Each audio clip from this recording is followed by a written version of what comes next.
उठतो, एकमेकांशी बोलतो, एकमेकांची भाषणं ऐकतो, तो काळ वेगळा होता, आताचा काळ वेगळा.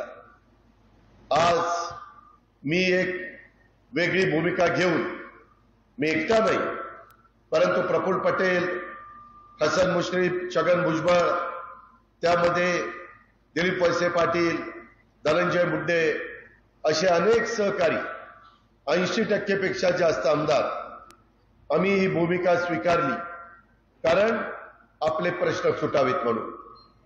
गेल्या काही वर्षामध्ये केंद्राचा बारामती लोकसभा मतदारसंघामध्ये निधी आलेला नाहीये. आजपर्यंत बारामती परिसरामध्ये जो निधी आला तो राज्य सरकारच्या मार्फत आला. आताच एकनाथराव, देवेंद्रजी, आमचं जे सरकार आहे त्या मार्फत आला, मागच्या सरकारच्या मार्फत आला, त्याच्यात पण मी एक घटक होतो आणि त्याच्यातनं माझ्या जिल्ह्यात भागाचा कायापालट होण्याच्या करता सिद्धेश्वर निंबोडी पासून इकडं वडाण्यापर्यंत, इकडं आंबे खुर्द बुद्रुक पासून तिकडं जायपत्रेवाडी पर्यंत, बिलारवाडी पर्यंत, तिकडं मुडाळे ढाकाळे तिथपर्यंत, तिकडं चौदरवाडी, अशा पद्धतीनं मुर्टी, मोढवं, मोराळवाडी ह्या सगळ्या भागामध्ये लोणी बापकर आपण काही ना काही प्रयत्न केले, परंतु जशा पद्धतीनं प्रश्न सुटायला पाहिजे होते तेवढ्या प्रकारे ते प्रश्न सुटलेले नाहीयेत. मित्रांनो, ही भावनिक निवडणूक नाहीये. आता इथं बसलेले, आज मी आलोय, माझ्याही सभेला आले,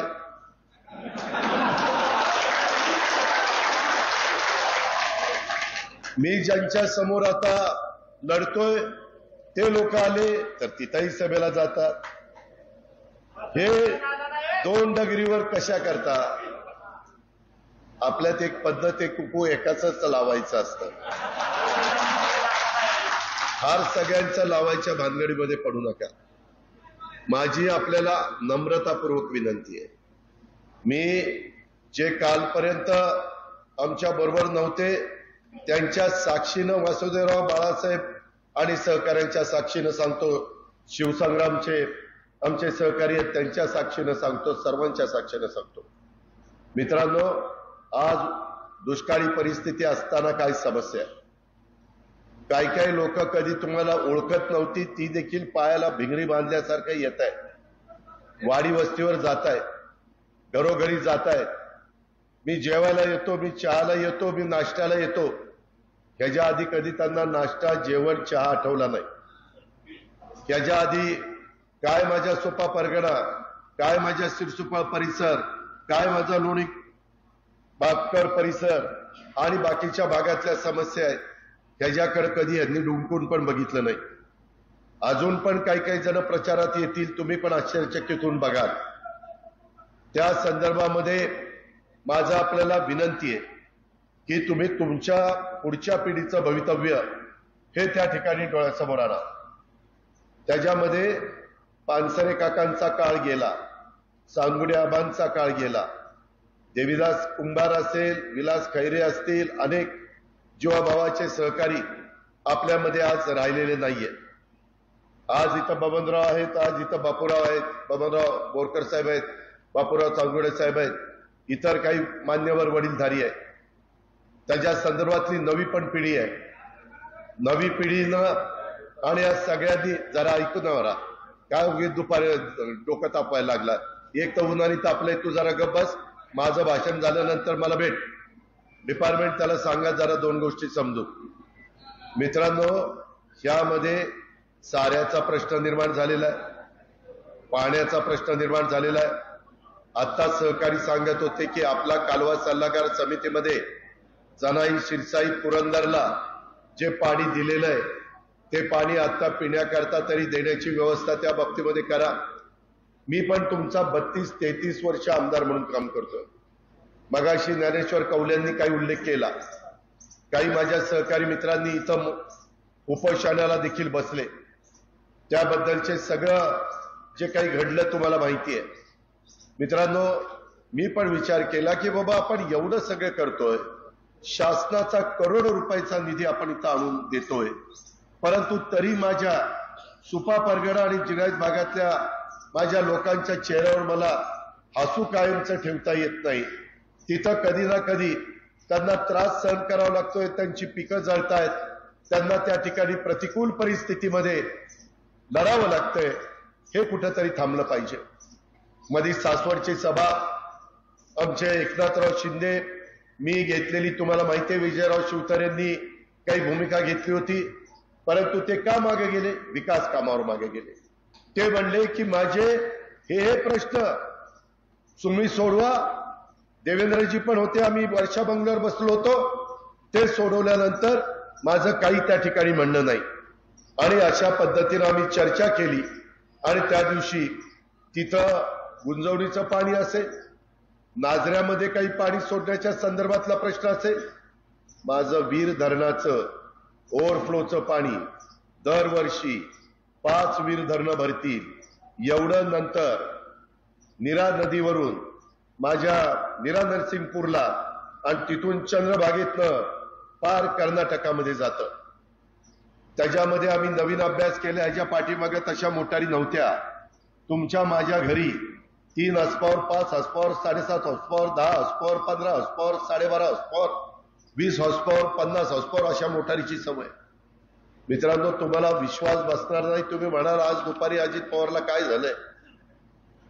1 लाख हॉर्सपॉवरच्या मोटारी तेलंगणामध्ये बसवल्या. 1 लाख हॉर्सपॉवरच्या. आणि अशा पद्धतीनं ज्या भागामध्ये पाणी नव्हतं त्या भागामध्ये पाणी नेलं गेलं.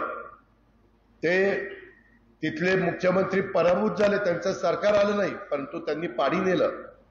मध्ये ते बघा सगळेजण त्या पक्षामध्ये जायला लागलेले होते, परंतु त्यांचाच पक्ष हरल्यावर सगळे थांबले आणि पुन्हा सगळे वळले. मित्रांनो, आता आपल्या वीर धरणातनं ओव्हरफ्लोचं पाणी जे नीरा नदीमध्ये जातंय, तिथं मोठा पंप टाकून पाणी आपल्या पुरंदर आणि बारामती तालुक्यामध्ये आणायचंय. आणि ते आणत असताना ते फक्त 1.5 महिनाच पाणी मिळतंय. त्या 1.5 महिन्यातच सगळं इथं मोठ्या प्रमाणावर, मग ते नाझरा असेल किंवा इतर वेगवेगळ्या प्रकारचे तलाव असतील, मग माझा तरडोलीचा असेल, माझा वाकीचा असेल, माझा सुप्याचा असेल, माझा बोरकरवाडीचा असेल, सगळे तलाव, मी नावं घेत बसत नाही, वाडाण्याचा असेल, त्या तलावामध्ये पाणी टाकण्याच्या करता आपल्याला निश्चितपणे त्या कामाला लोकांना लावलेलं आहे. पूर्वी लाईट बिल यायचं, त्याच्यामुळे तुमचं माझं कंबरडं मोडायचं. यावेळेस नरेंद्र मोदी साहेबांनी जो जाहीरनामा दिलाय त्याच्यामध्ये एवढा मोठा सूर्यप्रकाश लख्ख आपल्या महाराष्ट्रामध्ये, भारतामध्ये, त्याचा फायदा घेऊन सोलरवर त्या ठिकाणी वीज तयार करायची आणि ती त्या पंपांना द्यायची. अशा पद्धतीनं एक निर्णय आम्ही घेतलेला आहे.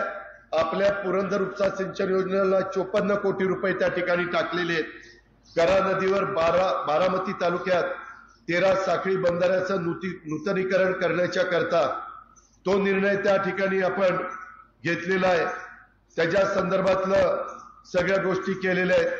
चौदरवाडी परिसरात 1000 हेक्टर, परंतु त्याच्यातनं प्रश्न सुटत नाही. त्याच्याबरोबर चौदरवाडीचे पण आजूबाजूची गावं जवळपास 27-28 कव्हर करावी लागत आहेत. नाहीतर बाकीची म्हणतात की आम्ही काय घोडं मारलंय, तुम्ही आम्हाला देत नाही. जलाई शिरसाईच्या बद्दल आता खडकवासला, वरसगाव, पानशेत आणि टेमघर ह्याचं पाणी येतंय. ते पाणी दिवसेंदिवस प्यायला चाललेलं आहे. त्याकरता देवेंद्रजी फडणवीस, मी आणि एकनाथराव शिंदे आम्ही बसलो. त्याच्यातनं मुळशी धरणातलं पाणी पुण्याला प्यायला घ्यायचं आणि मुळशी धरणाची उंची वाढवायची. ती याला कमी खर्च येतोय. जसं मध्ये मी फ्लॅटची उंची वाढवली, माझ्या उजनीची 7 TMC पाणी उजनीला वाढलं. ज्यावेळेस उजनी भरतं, ज्यांना माहिती आहे त्यांना विचारा, 114% उजनी भरलं जातं, 100% नाही, 114%. तीच गोष्ट मी कोयनेला केली, तीच गोष्ट अजून काही धरणांना केली. तशा पद्धतीनं मुळशीमध्ये उंची वाढवण्याच्या करता 80% जमीन टाटाच्या ताब्यामध्ये, 20% घ्यावी लागेल. त्याच्यातनं 2 TMC पाण्यामध्ये माझ्या मुळशी तालुक्याचा टप्पा 1, टप्पा 2 हे भागतंय. त्याच्यामध्ये कुठली अडचण येत नाही. आणि अशा पद्धतीनं आपली पण जनाई आणि शिरसाई चालण्याच्या करता आपल्याला अधिकचं पाणी कुठलं तरी उपलब्ध करून घ्यावं लागणार आहे. मी आपल्याला सगळ्यांना सांगतो, भावनिक मुद्दा करून आताच्या निवडणुकीमध्ये आपण वेगळा विचार करू आणि मग विधानसभेला बघू. तसं केलं तर तुम्ही तुमच्या पायावर धोंडा पाडून घ्या. कसा तर केंद्र सरकारमध्ये वासुदेवरावांनी सांगितलं त्या पद्धतीनं देशामध्ये हवा मोदी साहेबांची आहे, मोदी साहेबांची आहे. त्याच्यामध्ये 65% जनता म्हणते की मोदी साहेब पंतप्रधान झाले पाहिजे.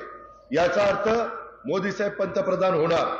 त्या संदर्भामध्ये केंद्रात त्यांच्या विचाराचा खासदार माझ्या पुण्यातनं, बारामतीतनं, शिरूरमधनं, मावळातनं गेला. मी जिल्ह्यापुरतं बोलतोय, राज्यातनं तर सगळे पाठवायचा आपला प्रयत्न चाललेलाच आहे. तर तिथून आपल्या खासदारांना सांगून आता या सगळ्या पैसा आमच्या एकट्या राज्य सरकार, माझ्या हातात 6 लाख कोटी आहेत. पुढच्या वर्षी कदाचित 10% बजेट वाढतं, 6.5 लाख कोटी होती. परंतु हे सगळे विकासाचे प्रश्न सोडवण्याच्या करता पेन्शन पगारालाच मला 3 लाख कोटी रुपये लागतात. मला म्हणजे सरकारला पेन्शन पगार, जे काही सगळे शासकीय निमशासकीय अधिकारी कर्मचारी आहेत, नगरपालिका, महानगरपालिका, पंचायत, नगरपंचायत, ग्रामपंचायत, त्यामुळं राज्य पण चाललं पाहिजे. मग एकटं आपलं 6.5 लाख कोटीचं बजेट आपल्याला भागत नाही. त्याकरता केंद्राची मदत पाहिजे. 10 वर्षामध्ये आपल्या खासदारांनी केंद्रातनं कुठलीही मदत आणली नाही, कुठलीही मदत आणली नाही. आणि हे सगळं करायचं म्हटलं तर जसं मोठ्या प्रकल्पाच्या बाबतीमध्ये गोसीखुर्द प्रकल्प, त्याला केंद्राने मदत केली तेव्हा तो विदर्भामध्ये पूर्णत्वाला गेला.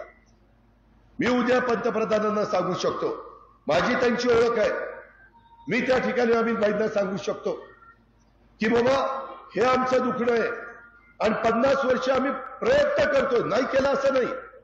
आम्ही पाझर तलाव केले, प्रश्न सुटला नाही. आम्ही जदाई सरसाई केली, मर्यादा आल्या. पुरंदर उपसा सिंचन केली, पाणी अतिशय खराब आणि 5-6 टप्प्यांमध्ये उचलावं लागतंय.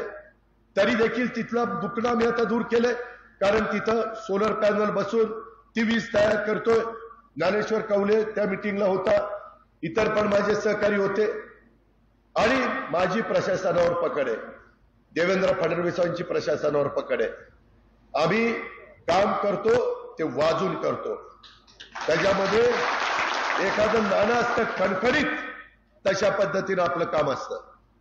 आणि मी विकास पुरुषाच्या मागे गेलेलो आहे, विकासाकरता गेलेलो आहे. मी मगाशीच या नेते मंडळीच्या देखत सांगितलं, सगळ्या जाती धर्माला न्याय मिळाला पाहिजे, याच्यापासून मी यत्किंचितही बाजूला गेलेलो नाहीये. त्याच्या संदर्भामध्ये कुणालाही विश्वास करून चालत नाही, जातीय सलोखा ठेवावा लागतो. आज देखील मला इथं आल्यानंतर काही कार्यकर्त्यांनी सांगितलं, दादा दौंडमध्ये चोऱ्या वाढल्यात, दादा आपल्या सुप्यामध्ये धनवाडीच्या परिसरात चोऱ्या वाढल्यात. आता चोरी करणारे हे दरोडेखोर एवढे पोहोचलेत की ड्रोन लावतात, ड्रोन. आणि त्याच्यातनं जर संपत जगतापाची वस्ती आहे, कोण कोण वस्तीवर आहे, कुठं कडी लावली, कुठं कुत्री बसली, कुठं माणसं बाहेर आहेत आणि किती माणसं आत आहेत, हे ड्रोननी बघतायत. कुणाला कळत पण नाही, एवढी चोरांची अवलाद पुढे गेलेली आहे, खोटं सांगत नाही. आणि त्याच्यातनं या चोऱ्या चाललेल्या आहेत. आपल्याला जागृत राहावं लागेल. ज्यांना कुणाला सांगायचं ते सांगेल, कारण आचारसंहिता असल्यामुळं काही गोष्टीचा उल्लेख मला करता येत नाही, पण मी ते करेन. देवेंद्रजी आणि मी पण उद्या 18 तारखेला आपला बारामती लोकसभा मतदारसंघाचा फॉर्म भरणार आहे. वासुदेवराव, बाळासाहेब, पुरुषोत्तम नवदा, दिलीपराव, सगळे आम्ही तिथं हजर राहणार आहे. तुम्हालाही तिथं यायचं आहे. हे काही तुमच्या माझ्या घरचं लग्न नाहीये, आपल्या प्रपंचाचं भलं कशात होणार आहे ते बघायचंय. म्हणून मी सांगतोय, भावनिक होऊ नका. काही जण येतील, माझ्या घरातली भावंड येतील, अरे जरा बघा राव, बघा एवढ्या वेळेस बघा, अरे सारखंच बघितलं, एवढ्या वेळेस काय लावलंय, कधी सोडलं नाही, सारखंच बघितलं की. ही गोष्ट लक्षामध्ये ठेवा. मी आता या सगळ्या गोष्टीच्या संदर्भात उद्याच्या 10 जूनला अधिवेशन होतं, ते आता आचारसंहिता जून पर्यंत चालती. नवीन सरकार यायला थोडा वेळ लागतोय, म्हणून आम्हाला देवेंद्र एकनाथराव आम्हाला 17 जूनला कदाचित अधिवेशन करावं लागेल. त्या अधिवेशनामध्ये हे जे काही आपले बंधाऱ्याच्या बद्दलचे आणि बाकीच्या पाण्याच्या बद्दलचे हे जे काही दुखणारी प्रश्न आहेत, हे आपल्याला मी पिण्याच्या पाण्याच्या योजना करण्याच्या करता मोठे मोठे स्टोरेज टँक केले, तुम्ही बघितलंय, परंतु ते पण कमी पडतायत. कॅनॉलच्या कडेला कितीतरी मोठे स्टोरेज टँक केलेत, पण त्याच्याकरता आपल्याला मी सांगतोय त्या मार्गाने गेल्याशिवाय राहता येणार नाही. आपण अनेक कामं केली, दर्ग्याच्या करता मदत केली, मशिदीकरता मदत केली, विठ्ठल रुक्मिणीच्या मंदिराचा जीर्णोद्धार करण्याच्या करता मदत केली, अण्णाभाऊ साठे सभागृहाच्या करता मदत केली, रोडची कामं तर प्रचंड त्या ठिकाणी केली. त्याच्यामध्ये अजून कामं करणं बाकी आहे, ती आपण करणार आहे. त्याच्यामध्ये हॉस्पिटल 100 बेडचं काम चाललेलं आहे, 30 बेडच्या हॉस्पिटलचं काम झालेलं आहे, पेयजल योजनेचं काम चाललेलं आहे.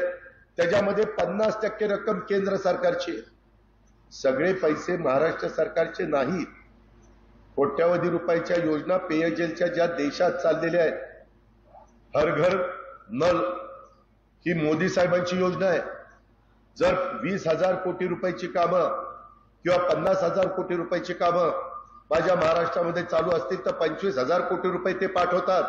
पहिले पैसे त्यांचे येतात, मग आपण बजेटमध्ये तरतूद करतो, ते पैसे देतो.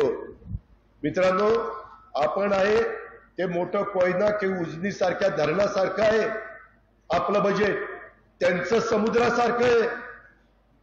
त्याच्यावर समुद्राची साथ मिळाल्याशिवाय हे प्रश्न त्या ठिकाणी मला पुढं नेता येणार नाही.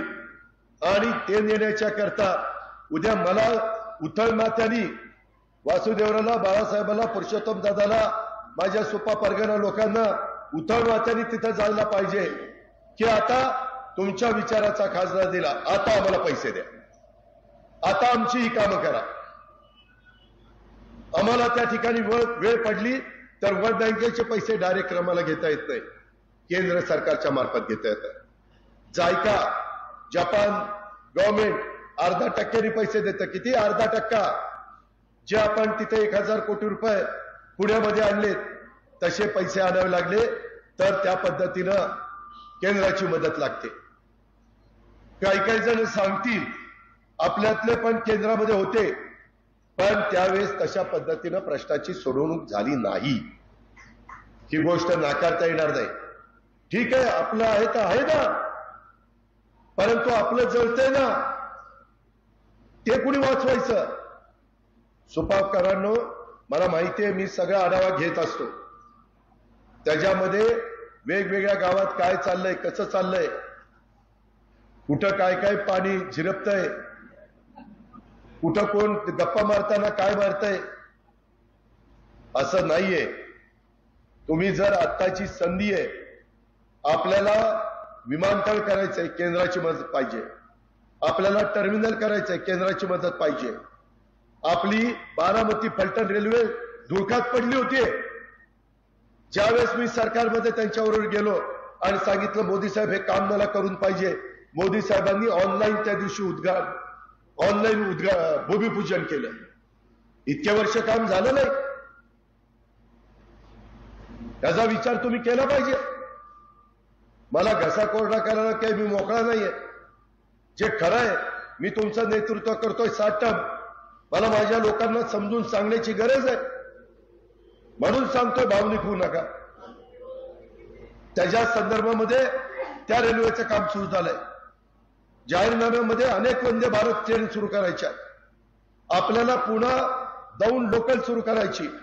माझा तर प्रयत्न आहे ती लोकल सुरू केली की ती दौंड पासून बारामती पर्यंत आणायची, म्हणजे बारामती दौंड पुन्हा सारखी लोकल. कुणाला जायचंय यायचंय, जायचंय यायचंय, जा या कामा करता सकाळच्या पेट्रोल नका जाऊ. हे आपण करतोय. स्वस्त प्रवास रेल्वेचा प्रवास आहे. गाडी नेली तर पार्किंगची गैरसोय होती, गाडी नेली तर कधी कधी वेडेवाकडे प्रकार घडतात, सुरक्षित पण तेवढं राहत नाही. म्हणून हे आपल्याला केल्याशिवाय गत्यंतर नाही. मी आपल्याला अतिशय नम्रतापूर्वक सांगतो, माझा अजून देखील 5-10 वर्ष काम करण्याची धमक आणि ताकद माझ्यामध्ये आहे. तसं इतरांनी काय काम केलंय तुम्हाला माहिती आहे. इतरांनी अजूनही बऱ्याच कार्यकर्त्यांना नावानिशी तर कोणी ओळखत नाही. सोपाना तू पण कधी कधी बिघडतो. फोन करून मला सांगितलं, दादा आलो, वळणावर आलो. पण आता वळण सोडू नको, रस्ता सोडू नको.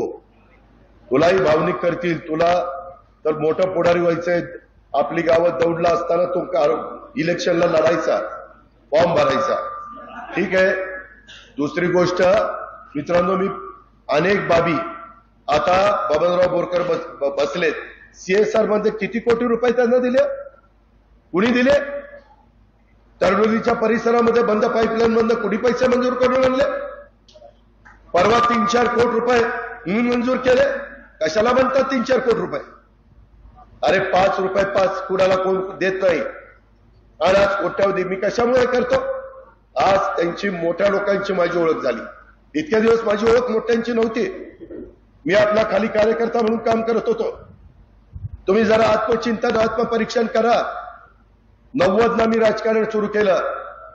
90 पासून कालपर्यंत मागच्या निवडणुकीपर्यंत कधी नेत्यांना एक फॉर्म भरल्यानंतर शेवटच्या सभेला यायचे की नाही? आता का गावोगावी फिरतात? का मला विरोध करतात? मी इतके वर्ष साथ नाही दिली. कशात कमी पडलो? आणि त्यामुळे मी सांगतोय की याच्यामध्ये भावनिक होऊ नका. त्या संदर्भामध्ये हे आता कुणी कुणी फिरतंय. जरा 7 तारखेचं मतदान होऊ द्या. 8 तारखेला ह्याच्यातल्या 2-4 लोकांनी तर नाही परदेशी दौरा काढला तर नावाचा यांचं काम नाही. या लोकांचं काम नाही. आता उगीच येत आहेत असं तसं काय काय काय काय गुळगुळ सांगतायत. आता काही काहींनी आम्ही टँकर देऊ, आम्ही चारा देऊ, आम्ही छावणी देऊ, आम्ही डेपो उभा करू. 7 तारीख होऊ द्या. याच्यातला एकाने जर तुम्हाला तोंड दाखवलं, याला म्हणेल ते ऐकू. नंतर मीच आहे. आम्ही महायुतीच आहोत, दुसरं कोण नाही. त्याच्यामध्ये एकनाथराव शिंदेच आपल्याला मदत करणार आहे, देवेंद्र फडणवीसच मदत करणार आहे. आणि ते जी कमिटी असती डिझास्टर मॅनेजमेंटची, त्याचे प्रमुख आहेत अमित शहा. कुठं दुष्काळ पडला, कुठं गारपीट झाली, कुठं अवकाळी पाऊस पडला, कुठं अतिवृष्टी झाली, जे काही संकट येतात त्या संकटाकरता केंद्राचा निधी लागतो. त्याला एसडीआरएफ असं म्हटलं जातं. आणि NDRF हे 2 मधनं आपण निधी आणतो. कुठं दरडी कोसळल्या, कुठे गावाच्या गावं गाडली गेली, काही घडलं तरी केंद्र पैसा त्याच्यामध्ये देतात. त्याच्यामुळं मला देवेंद्रजींना, एकनाथरावांना आम्ही त्यांना ऑलरेडी सांगितलंय की आम्हाला दुष्काळामध्ये आम्ही कुठे तुम्हाला पैसा कमी पडू देणार नाही, तुम्ही काळजी करू नका. पण त्यांनाही सांगितलंय की पुन्हा तिसऱ्यांदा आपलं सरकार आल्यानंतर आमच्या या जिल्ह्यात भागाकडं, दुष्काळी भागाकडं महाराष्ट्रातल्या निधी द्यावा लागेल. ते म्हणले काळजी करू नका. त्यांचा आधार आहे, त्यांचा शब्द आहे, दिलेला शब्द पाळतात. तिथं या सोमेश्वर कारखान्याचे चेअरमन बसलेत बघा, पुरुषोत्तम दादा. त्यांना विचारा, 25 ते 30 वर्ष बाळासाहेब तुम्ही व्हाईस चेअरमन होता, 25 ते 30 वर्ष आपल्या कारखान्यांवर वेगवेगळ्या 10,000 कोटी रुपयाचा दंड लागला होता की नाही? इन्कम टॅक्स लागला होता, उसाला जास्त भाव दिला म्हणून. आम्ही 20 वर्ष प्रयत्न करत होतो, दादा पुरुषोत्तम करत होतो की नाही? काही कुणाचं तिथं चाललं नाही. आता हर्षवर्धन पाटील, देवेंद्र फडणवीस, राधाकृष्ण विखे पाटील असे सगळे नेते मंडळी तिथं गेली आणि अमित शहाना सांगितलं की असा असा इन्कम टॅक्स लागलाय, टांगती तलवार आहे. तुमच्या कारखान्याला किती होता? त्यातला 122 कोटी यांना होता आणि माळेगावला 250 कोटी रुपये होता. 122. त्याच्यातून अमित शहा म्हणले मला माहितीये, कारण गुजरातमध्ये देखील माझ्या काही म्हणजे तिथल्या कारखान्या लोकांच्यावर तो टॅक्स आहे, तुमच्यावर पडे इन्कम टॅक्स त्यांनी तो माफ केला. नुसता माफ केला नाही. अहो, काम करायला धमक आणि ताकद असावी लागते. गोड बोलून काम होत नाही, भावनिक होऊन काम होत नाही. भावनिक होऊन जरा मनाला वेदना होतील, मनाला थोडस दुःख वाटेल, पण नंतर पुन्हा काहींनी मुद्दा काढला, अमित भाई तुम्ही आता हे माफ केलं, आता हे गेलं, परंतु FRP जर 2850 असेल आणि ह्या सोमेश्वरनी 3250 भाव दिला तर 400 रुपये इन्कम टॅक्स धरला जाईल आणि 1/3 रक्कम त्यांना इन्कम टॅक्सला भरावी लागेल. त्यांनी सांगितलं कर्ज न काढता, त्या कारखान्यांनी कर्ज न काढता काटकसर करून FRP पेक्षा जास्त भाव बसला आणि कामगारांचं कुठलंही देणं नसेल, शेतकऱ्यांचं कुठलंही देणं नसेल, तर त्याला मी इन्कम टॅक्स लावणार नाही. त्यांनी फक्त त्यांच्या साखर आयुक्ताकडनं ते चेक करून घ्यायचं. साखर आयुक्तांनी सही केली तर त्याला इन्कम टॅक्स नाही. म्हणून यंदा माळेगाव आणि सोमेश्वरला इन्कम टॅक्स लागला नाही, नाहीतर इन्कम टॅक्स लागला असता. मित्रांनो, कांद्याच्या बद्दल देखील आम्ही वेळोवेळी सांगितलं. काही वेळेस त्यांनी निर्यात त्या ठिकाणी चालू केली. आताही पुन्हा निर्यातीच्या करता मोठ्या प्रमाणावर आपण कांद्याला त्या ठिकाणी निर्णय दिला. तिथं बसणाऱ्यांना, शेतकऱ्यांनाही सांभाळावं लागतं आणि 90% कांदा खाणारा जो समाज आहे त्यांनाही सांभाळावं लागतं. त्याकरता थोडस आपलं दुखणं होतं. आम्ही मध्ये फारच कमी मिळालं म्हणून त्याच्यात सरकारने अनुदान दिलं कांद्याला आणि काही कोटी रुपये सहन केले. आम्ही सोयाबीनला अनुदान दिलं, आम्ही धानाला अनुदान दिलं. आता दुधाच्या संदर्भातली परिस्थिती निर्माण झाली, 5 रुपये लिटरला दुधाला अनुदान दिलेलं आहे. काहींनी मला तक्रार केली की दादा आमचे ते व्यवस्थितपणे पैसे अजून मिळाले नाहीत, काहींचे राहिलेत. थोडस ऑनलाईन असल्यामुळं काहीतरी त्याच्यात मिस्टेक झाली होती. परंतु मी तुम्हाला सांगतो, उद्याच्या हे सगळं आचारसंहिता संपल्यावर पुन्हा आम्ही सरकारमध्येच आहोत. देवेंद्र, मी आणि आमचे एकनाथराव, आम्ही सगळे, राधाकृष्ण विखे पाटील ते दुग्ध विकास मंत्री आहेत, त्याबद्दलचं राहिलेलं पण देणं सगळं क्लिअर करू. एक पैसा कुठल्या शेतकऱ्यांचा माझ्या बळीराजाचा ठेवला जाणार नाही.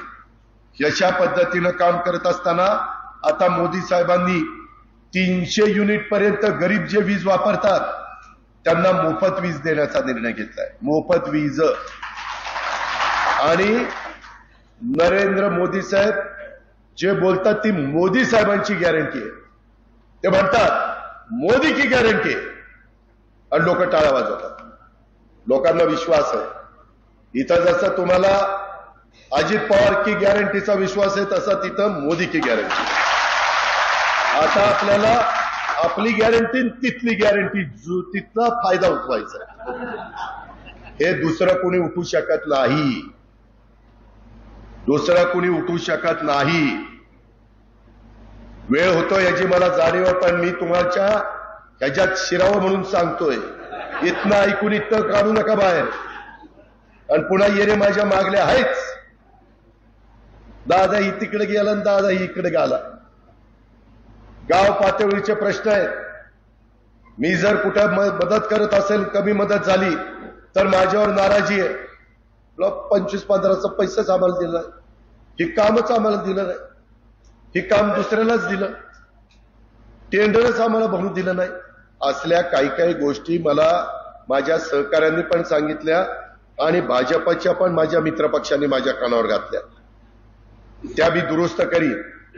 माझ्या कानावर हे अलीकड फिरताना दादाचं काय नाही रे, दादा लय कामाचा माणूस आहे, पण दादाच्या खालची पिल्लावळ लय बेकार आहे. अरे पण त्या पिल्लावळी करता मला का दोष देत आहे? माझ्या बायकोला का दोष देत आहे?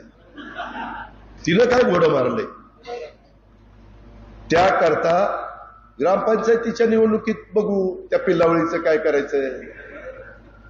ती पिल्लावळ योग्य वाटत नसेल तर जिल्हा परिषद तालुका पंचायतीला बघू, किंवा इतर ज्या निवडणुका तुमच्या हातात आहेत. काही एवढ्यावर बापूराव संपलं नाही. टोपी टोपी तुमचं अंगणवाडीचं पाणी पुरवठ्याचं धनवाडीचं हनुमान पाणी पुरवठ्याचं कर्ज या अजित पवारांनी माफ केलं, दुसऱ्या नाही केलं. शंकरराव भाऊ वासुदेवराव खासदार होते तेव्हा भाऊंनी इथं कर्ज मंजूर केलं होतं आणि बिचारे आमच्या भूविकास बँकेचं कर्ज इतकी बिचारी मेटाकुटीला आली, काय ती चालना, काय ती पाणी निघना, शेवटी जमिनी जातात का काय अशा प्रकारचा प्रसंग आला, रडायची पाळी आली. परंतु आम्ही लोकांनी ते धनवाडी हनुमान पाणी पुरवठ्याचं कर्ज माफ त्या ठिकाणी केलं. आपल्याकडे फॉरेस्टचे पण प्रश्न आहेत. मगाशी मी तुम्हाला सांगितलं की त्यामध्ये आपण फॉरेस्टचा शेवटचा निर्णय यांना विचारा. पहिलं फॉरेस्टचं काम येतं पुण्यात, पुण्यातलं जातं नागपूरला, नागपूरला जातं भोपाळला आणि भोपाळनं जातं दिल्लीला. दिल्लीला मोदी साहेबांच्या विचाराचा खासदार जाईल तरच काम होईल ना, का मोदी साहेबांना शिव्या देणाऱ्या खासदाराचं काम होईल? तुम्हीच सांगा. मी तर काय काम न करता रोज भाषणच देत बसलो असतो, पण भाषणही द्यावी लागतात आणि कामही करावं लागतं. त्याकरता आपण सगळ्यांनी ह्या गोष्टीचा विचार करा. मित्रांनो, मध्ये आपल्याला पाणीपट्टी जास्त यायला लागली. तुम्हाला माहिती आहे, एकनाथराव शिंदे, देवेंद्र फडणवीस आणि आम्ही महायुतीच्या सरकारमध्ये असताना तुम्हाला पुन्हा पूर्वोत पाणी ते बिल यायला 650 कोटी रुपये सरकारने तिजोरीत भरले. त्या म्हणजे तिजोरीत नाही, महावितरणला. आता पूर्वीसारखाच विजेचा दर लागलेला आहे. विजेच्या बद्दल हे कुणी भरले? आम्ही लोकांनी भरले. आता काही जण काय करतात बरं का वासुदेवराव, काय यांनी काय यांच्या पदरचं दिलं, काय सरकारचं दिलं? अरे मग तुम्ही केंद्र सरकारचं का आणू शकला नाही? सरकारचं दिलं म्हणजे द्यायची पण धमक लागली ना.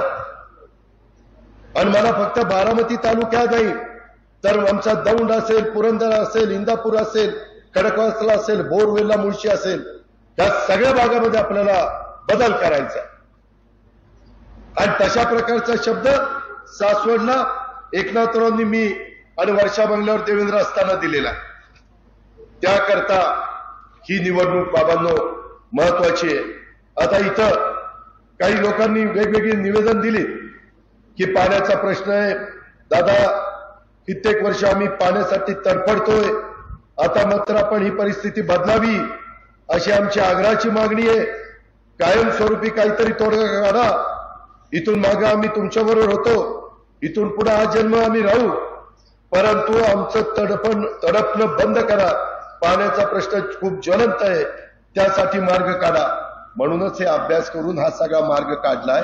पण त्याकरता 7 तारखेला तुमच्या पवित्र मताची गरज घड्याळाला आहे, घड्याळाला आहे.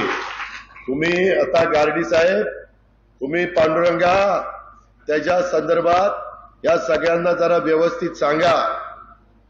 काही वडीलधारे जरा जुना काळ आठवत असेल तर त्यांना म्हणत जुना काळ आता थोडा बाजूला ठेवा, आता नवीन काळ बघा.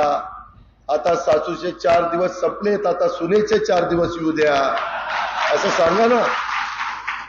काय सासू सासू सासू सुनेने काय नुसतं बघत बसायचं, बाहेरची बाहेरची बाहेरची असं कुठं असतं का? असतं का? आपण घरची लक्ष्मी म्हणून त्यांच्याकडे बघतो. 40 वर्ष झाली तरी बाहेरची, किती वर्ष झाल्यावर घरची? सांगा बहिणींनो. बघा बाबा, आता या सगळ्या गोष्टीचा विचार आपण त्या ठिकाणी केला पाहिजे. मित्रांनो, माझी तुम्हाला विनंती आहे की या बाकीच्याही संदर्भामध्ये आपल्याला या सगळ्या गोष्टी सोडायच्या असतील. मी दुधाचं अनुदानाचं सांगितलं, इतर पण काही वेगवेगळ्या शिक्षणाच्या बद्दल पण मी तुम्हाला मदत केली. मार्केट कमिटीचं भूमिपूजन करत असताना 1 रुपया खिशात नव्हता, उदळ टाकली, टिकाव टाकला आणि मुंबईला गेलो. एकनाथराव शिंदे देवेंद्रजीशी बोललो, म्हणलं आमच्या मार्केट कमिटीला काहीतरी द्यावं लागेल. आणि म्हणलं तुमची फक्त संमती द्या, मी कसं द्यायचं ते बघतो. ते म्हणले ठीक आहे देऊन टाका. 7.5 कोटी रुपये लगेच पाठवून दिले. 7.5 कोटी रुपये पाठवून दिले. आणि तिथं आता गाळे वगैरे होतील, तिथं व्यवस्थितपणे व्यापाऱ्यांचे होतील. माझ्या शेतकऱ्यांचा माल बिल सगळी झाडं बिडं लावतो, ते माल कसं करतो आता बघा तुम्ही. असं आपल्याला अनेक ठिकाणी करायचंय. भावनिक होऊ नका. गावच्या काही लोकांचे राग उद्याच्या निवडणुकीवर काढू नका. मी सांगितलेल्या या सगळ्या गोष्टी अजून खूप आहे माझ्याकडे सांगायला, पण वेळ बराच झालेला आहे आणि आपल्याला काही एकदाच भेटायचं नाही. मी पुन्हा पुन्हा तुम्हाला सांगतो की शेवटी गावोगावी येऊन नमस्कार केला जाईल. तो अधिकार लोकशाहीमध्ये सगळ्यांचा आहे. पण गावोगावी येऊन नमस्कार केला तरी कोट्यावधी रुपयाचा निधी मिळू शकत नाही, मंजुऱ्या मिळू शकत नाही. हे पुरंदर, माझं जनाई शिरसाई आणि माझं करा नदीचे बंधारे आणि आपलं नाझरं, मित्रांनो आमच्याकडे जी योजना आहे ती आम्ही गुंजवणी तर चालू करणारच. त्याचं ओव्हरफ्लोचं पण पाणी कसं खाली आणता येईल, तरडोली वाकी या वेगवेगळ्या तलावामध्ये तोही आहे. मी आता ठरवलेलं आहे, तुम्ही मला 30-35 वर्ष एवढं दिलंय, एवढं प्रेम केलंय, एवढं पाठीवर ओझं टाकलंय की अक्षरशः मी वाकून गेलोय. पण माझं मन त्या ठिकाणी सारखं मला सांगतंय की अजित पवार तुझ्यावरच काहीतरी जबाबदारी आहे. आणि आता ह्यावेळेस अशा पद्धतीनं जनतेने दरवेळेस सारखा कौल दिला आणि तुम्ही ज्यावेळेस अनेक वर्ष घड्याळाचं बटन दाबते त्यालाच सांगतोय तिथंच बटन दाबा, दुसऱ्या कुणाला दाबा म्हणून सांगत नाही. त्याच्यावर तुमचंच ते घड्याळ आहे. इथं कुणी पक्ष चोरलेला नाही. एकनाथराव शिंदेंनी पण नाही, अजित पवारनी पण नाही. आज 80% लोक त्यांच्या बरोबर आहेत, म्हणून निवडणूक आयोगाने पक्ष आणि चिन्ह त्यांना दिलेलं आहे. काही जण भावनिक करतात, पक्ष चोरला. आम्ही काही चोऱ्या करणारे वाटलो? आम्ही काही दरोडेखोर आहे? आम्ही कडक बोलू असो, पण दरोडेखोर नाही, आम्ही चोरटे नाही, आम्ही काम करणारी माणसं आहे. या गोष्टीचा विचार आपण सर्व सहकारी मित्रांनी केला पाहिजे.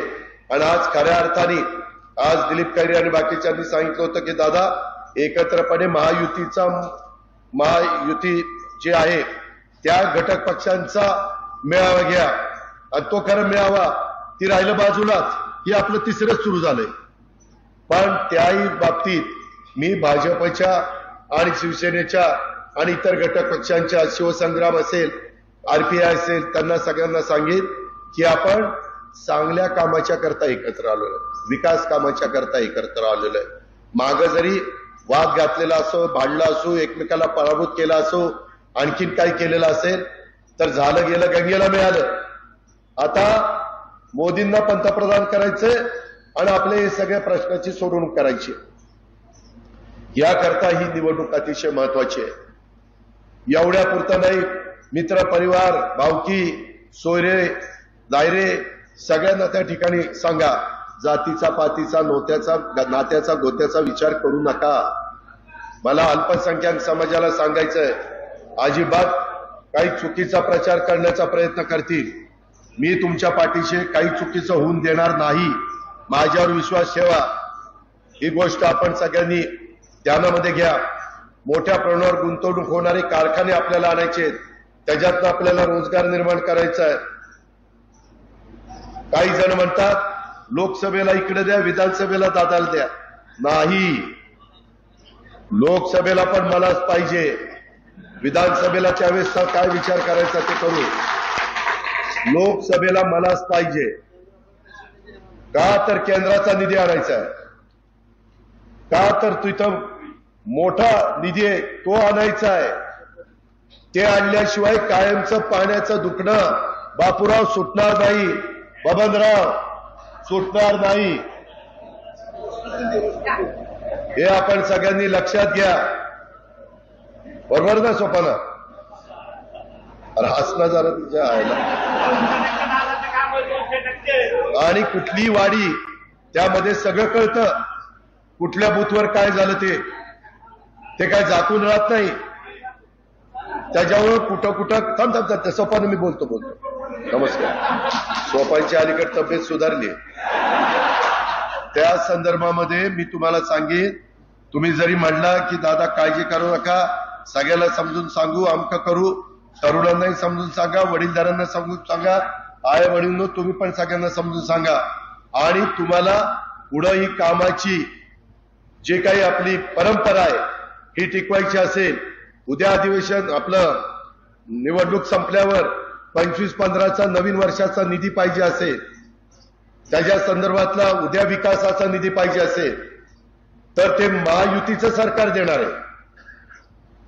त्याच्या संदर्भामध्ये डीपीसीचा निधी ते कोणतरी पालकमंत्री असतो जिल्ह्याचा, त्याच्या हातात असतो वाटतं द्यायचं, आणि ती तुम्हाला सांगतोय म्हणजे अजित पवारच देणार आहे. जिल्हा परिषद आज अस्तित्वात नाही, तो निधी सीओ देतात. उद्या सीओला मी चंद्रकांत दादा पाटलांनी सांगितलं तर ते आमचं ऐकेल का तुमचं ऐकेल? कुणाचं ऐकेल? विचार करा ना. त्याच्या संदर्भात पीएमआरडीचे प्रश्न, इतर पण प्रश्न आहेत, आणि म्हणून या सगळ्या प्रश्नाची सोडवणूक आणि राहिलेलं आपल्या छत्रपती शिवाजी महाराजांच्या पुतळ्याच्या संदर्भातलं एक काम राहिलंय. दरेकर बाबा तुम्ही पण मला सांगितलं, माझ्या तरुणांनी पण मला सांगितलं, अनेकांनी सांगितलेलं आहे, ते पण त्या ठिकाणी चांगल्या पद्धतीनं करून देण्याचं काम मी करीन, हा माझा तुम्हाला शब्द आहे. महाराजांच्या नावाला साजेस त्या संदर्भात तुमचं माझं थोडंसं आपण चर्चा करून पुढे जाऊ, त्याचबद्दल काळजी करू नका. परंतु असे सगळे प्रश्न हे आपल्याला सोडवायचे आहेत. म्हणून उद्याची लोकसभेची निवडणूक महत्वाची आहे, आणि त्याचबरोबर लोकसभेमध्ये जे सरकार येणार आहे त्या सरकारच्या विचाराचे खासदार हे आपल्या आपल्या भागातनं निवडून गेल्यानंतर आपल्याला त्यांच्याकडनं कामं घेऊन घ्यायची. तुम्ही जर आपल्या खासदारांनी बारामती लोकसभेचा घड्याळाचं चिन्ह घेऊन निवडून आल्यानंतर त्या महायुतीच्या खासदारांनी काम नाही केलं, आपल्याला जाब विचारायचा. अरे फार त्या दिवशी बोलत होता तिथं कार्यालयात, मी जबाबदार, मी त्या खासदाराला बरोबर जाईन. काही जण म्हणले त्या खासदाराची पर्स कोण सांभाळणार? मी पर्स नाही, पर्स खासदारच सांभाळेल, मी फक्त बरोबर जाईन आणि काम करून आणेन. हे गोष्ट आपण त्या ठिकाणी लक्षात घ्या. आपण अजिबात काळजी करू नका. उलट पाठीमागच्या अनेक खासदारांच्या पेक्षा ही उद्याची महायुतीच्या खासदाराची कारकीर्द जास्त उजवी असेल हा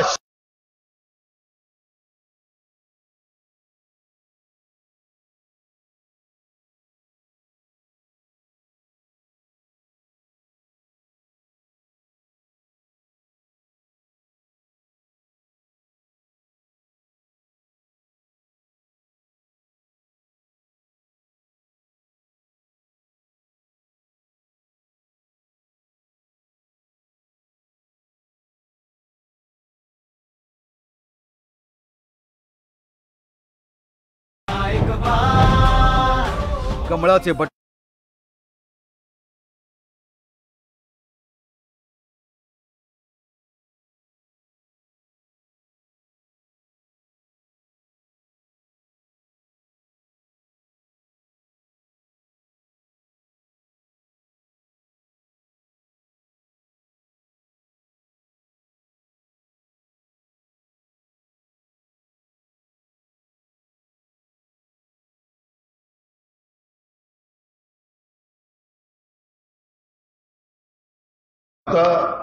आपल्या पुरता विचार करून चालत नाही.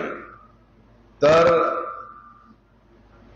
माझा मागासवर्गीय, माझा आदिवासी, माझा अल्पसंख्याक, माझा भटका, माझा बहुजन समाज, ओबीसी समाज, ह्या सगळ्या जाती धर्माच्या लोकांना एक न्याय देण्याची भूमिका कोण आज घेऊ शकतं, कोण देशाला प्रगतीपथावर नेऊ शकतं, कोण जगामध्ये तुमच्या माझ्या भारत देशाचा नावलौकिक वाढू शकतं, या सगळ्याचा साकल्याने विचार करून पुढच्या पिढीचं भवितव्य कुणाच्या हातामध्ये ठेवलं तर योग्य ठरणार आहे. कुणाकडे व्हिजन आहे, कुणी अनेक प्रकारचे धाडसी निर्णय घेतलेले आहेत, कुणाच्या निर्णयामुळं पाकिस्तान सारख्या जवळपासच्या राष्ट्रांना, शत्रू राष्ट्रांना वाकड्या नजरेने बघण्याचं देखील धाडस हे गेल्या 10 वर्षामध्ये झालं नाही.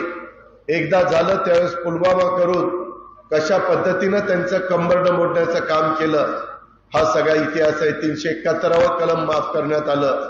त्यामुळं आता आपण भारतातली कुठलीही व्यक्ती जम्मू काश्मीरला जमीन घेऊ शकते. एकनाथराव शिंदे, देवेंद्रजी, आम्ही महाराष्ट्राच्या लोकांना तिथं महाराष्ट्र सदन असावं, लोक कधी जम्मू काश्मीरला गेले तर तिथं राहता यावं म्हणून मधल्या काळामध्ये आम्ही देखील तिथं जमीन महाराष्ट्र सरकार म्हणून घेतलेली आहे. अशा खूप काही गोष्टी मित्रांनो आपल्याला सांगता येतील. परंतु मागच्या अनेक निवडणुका आपण एकमेकाला ओळखतो, एकमेकांशी बोलतो, एकमेकांची भाषणं ऐकतो. तो काळ वेगळा होता, आताचा काळ वेगळा.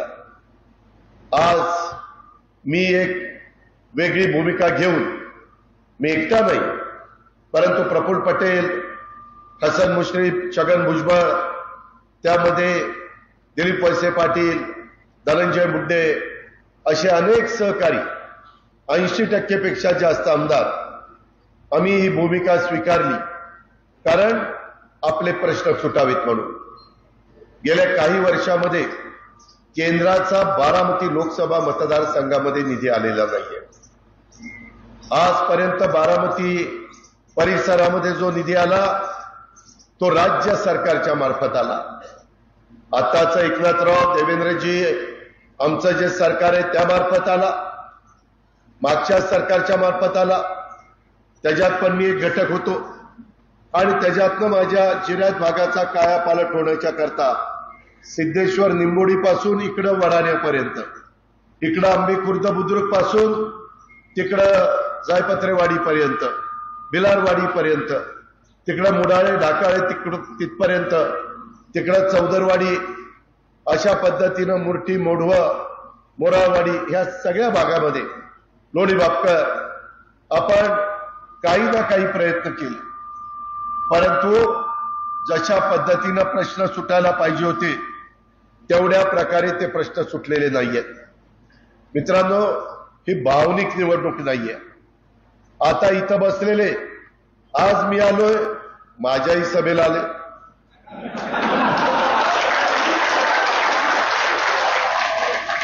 मी ज्यांच्या समोर आता लढतोय ते लोक आले तर तिथंही सभेला जातात. हे 2 डगरीवर कशा करता? आपल्यात एक पद्धत आहे, कुकू एकाच लावायचं असतं. हार सगळ्यांचा लावायच्या भानगडीमध्ये पडू नका. माझी आपल्याला नम्रतापूर्वक विनंती आहे. मी जे कालपर्यंत आमच्या बरोबर नव्हते त्यांच्या साक्षीनं, वासुदेवराव, बाळासाहेब आणि सहकाऱ्यांच्या साक्षीनं सांगतो, शिवसंग्रामचे आमचे सहकारी आहेत त्यांच्या साक्षीनं सांगतो, सर्वांच्या साक्षीनं सांगतो. मित्रांनो, आज दुष्काळी परिस्थिती असताना काय समस्या आहे? काही लोक कधी तुम्हाला ओळखत नव्हती ती देखील पायाला भिंगरी बांधल्यासारखं येत आहे. वाडी वस्तीवर जात आहे, घरोघरी जात आहेत. मी जेवायला येतो, मी चहाला येतो, मी नाश्त्याला येतो. ह्याच्या आधी कधी त्यांना नाश्ता, जेवण, चहा आठवला नाही. ह्याच्या आधी काय माझ्या सोपा परगणा, काय माझ्या सिरसुपा परिसर, काय माझा लोणी बापकर परिसर आणि बाकीच्या भागातल्या समस्या आहेत ह्याच्याकडे कधी यांनी डुंकून पण बघितलं नाही. अजून पण काही जण प्रचारात येतील, तुम्ही पण आश्चर्यचकित होऊन बघाल. त्या संदर्भामध्ये माझं आपल्याला विनंती आहे की तुम्ही तुमच्या पुढच्या पिढीचं भवितव्य हे त्या ठिकाणी डोळ्यासमोर आणा.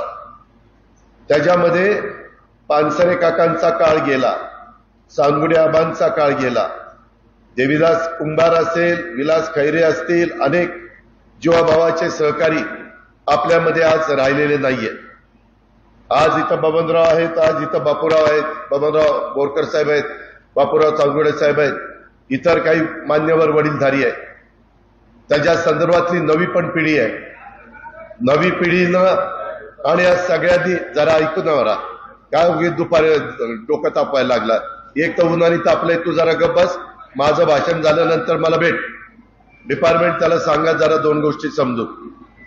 मित्रांनो, यामध्ये चाऱ्याचा प्रश्न निर्माण झालेला आहे, पाण्याचा प्रश्न निर्माण झालेला आहे. आता सहकारी सांगत होते की आपला कालवा सल्लागार समितीमध्ये जनाई, शिरसाई, पुरंदरला जे पाणी दिलेलं आहे ते पाणी आता पिण्याकरता तरी देण्याची व्यवस्था त्या बाबतीमध्ये करा. मी पण तुमचा 32-33 वर्ष आमदार म्हणून काम करतोय. मगाशी ज्ञानेश्वर कौल्यांनी काही उल्लेख केला, काही माझ्या सहकारी मित्रांनी इथं उपोषणाला देखील बसले. त्याबद्दलचे सगळं जे काही घडलं तुम्हाला माहिती आहे.